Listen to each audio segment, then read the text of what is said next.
Hi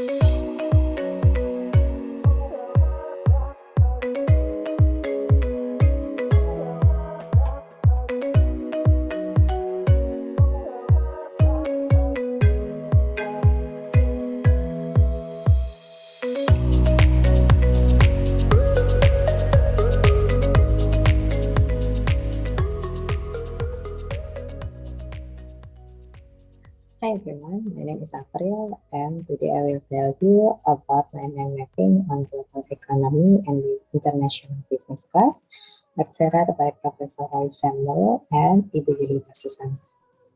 Okay, we start with my 7 weeks mind mapping that I will tell you later one by one.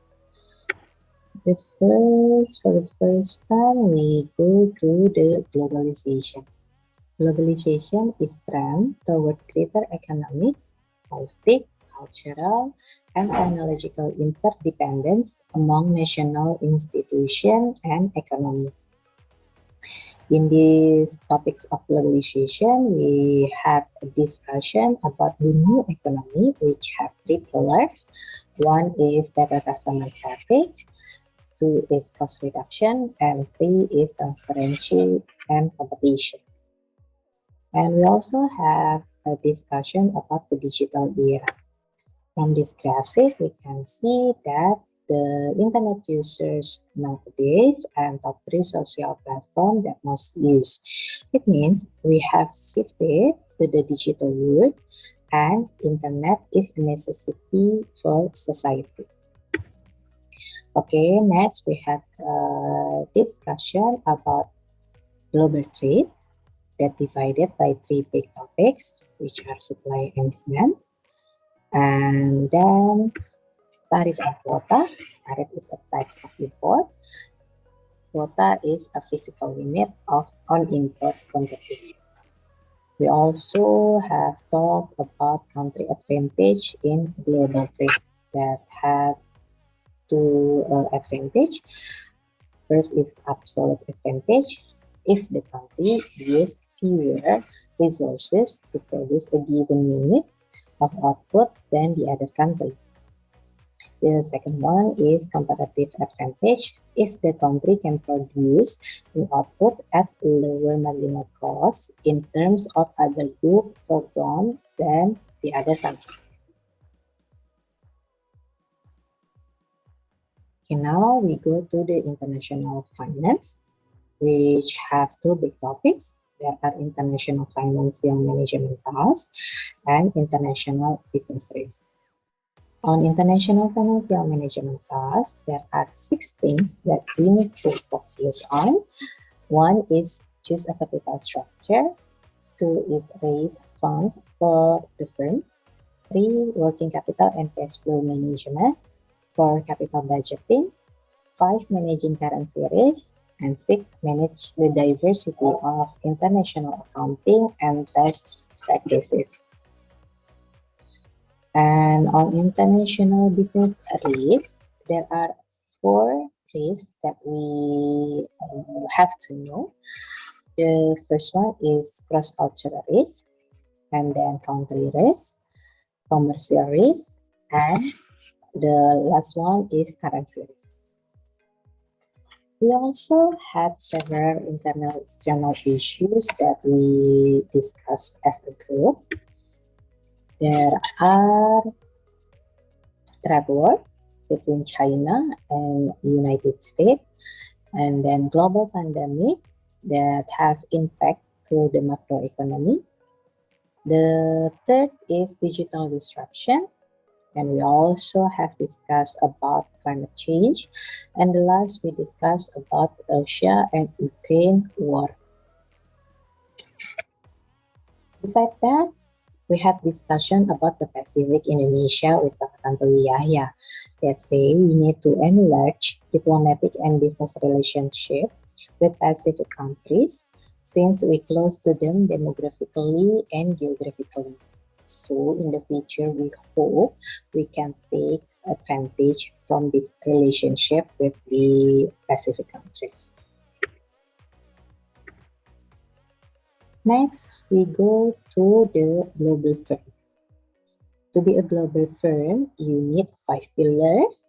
There are visionary leadership, strategy, organizational structure, organizational processes, and the last is organizational culture.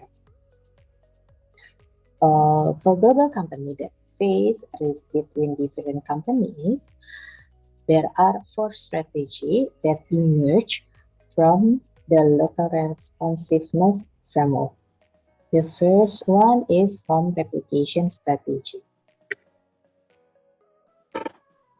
where product design from domestic customer and international business is pursued mainly to extend the life of domestic products and replicating home market success. The strategy, for example, is Netflix, Starbucks, and Microsoft. Started in US and then copied to all parts of the world. Second, multi-domestic strategy. In this strategy, the firm develops subsidiaries of affiliate in each of its foreign market and appoints local managers to operate independently and be locally responsive. Product and service are adopted to suit the needs and wants of buyer in each country. The example of this strategy is Nestle and Johnson & Johnson. The third strategy is global strategy. In global strategy, headquarters seeks substantial control over all country operation in order to minimize redundancy and achieve maximum efficiency, learning, and integration worldwide. Products, marketing, and company practices are relatively standardized with little adjustment to local preference. And for this strategy, the example is Pizza Hut and Domino's. The last strategy is transnational strategy. This strategy basically is combination of multi-domestic and global strategy, while minimizing their disadvantage. The home country headquarters still maintain tight control. However, it has a flexible approaches. It will standardize. When feasible, adopt where appropriate. But most firms will find implementing this transnational strategy is very challenging. For the company that, as example for this strategy is Unilever and Coca-Cola. Okay, the last we will talk about recent issues. In these issues, we talk about competitiveness of nation and sell in May and go away phenomenon. Competitive advantage of nation is we see the source of prosperity of the nation. There are some countries that have prosperity from selling or exploiting inherited natural resources, or we call it inherited prosperity. But there are some countries that have prosperity from creating valuable products and services. We call it created prosperity. Which one is better? We believe the better is created prosperity. Why? Because the people are used to creating something. For the sell in May and go away phenomena, based on the market in the United States, it observed between May and November, it is averaging the lowest amount return from the stock market. So the idea is you should selling in May and go away, so you will have better return on your investment. But in Indonesia, It is better to sell in August and buy in November because there is a research that you will have better return if you follow this pattern in Indonesia. So that's all from me. Thank you for watching. Thank you for your attention. Stay healthy and take care.